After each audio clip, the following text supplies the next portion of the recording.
Tip number one is going to be finding your style. What style of photography do you naturally gravitate towards? Is it more candid? Is it more pose? Is it more light and airy? Figure out what you like, what your eyes are drawn to, and that will help to determine what the best photographer for you is. Tip number two, make sure that you do your homework. Visit their Instagram, their YouTube, their Wedding Wire account, the Knot account, their personal portfolio. Make sure that you are doing your homework, reading up on their reviews, and that will really help for you to get a gauge for who you're hiring or potentially hiring as your photographer. Tip number three, make sure you guys' personalities are matched for you and your spouse or soon to be spouse. You guys are going to be spending a lot of time together on your wedding day, and it's probably the most important day of your life up until this point. Tip four, compare package pricing.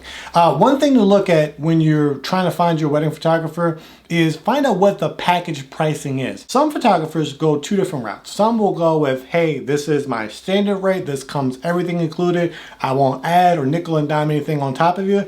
And some folks choose to go with here's a lower entry rate, and then we'll just kind of add this and add that. Something else to consider is what extras do you want?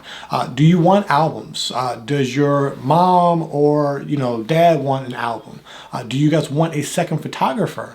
Do you want videography as well? So bonus tip would be find a photographer. If videography is important to you, find a photographer that does both photo and video. You'll get a better price than you'll get if you were to hire a separate video crew and a separate photography crew. Step number five, set up an interview. This is probably like the biggest step that you can take. So you went through the first four steps, you have it narrowed down, maybe a top three, a top five photographers that you love. Set up an interview. Now, the easiest way to do this in 2018, 2019, whatever year you're watching this, is to actually maybe do like a video conference, right? That's usually a little bit easier than maybe getting in person with someone, right? But if it's easy or you prefer that face-to-face interaction, go ahead and get in person. You guys have probably talked already. Maybe they have notes written down on you.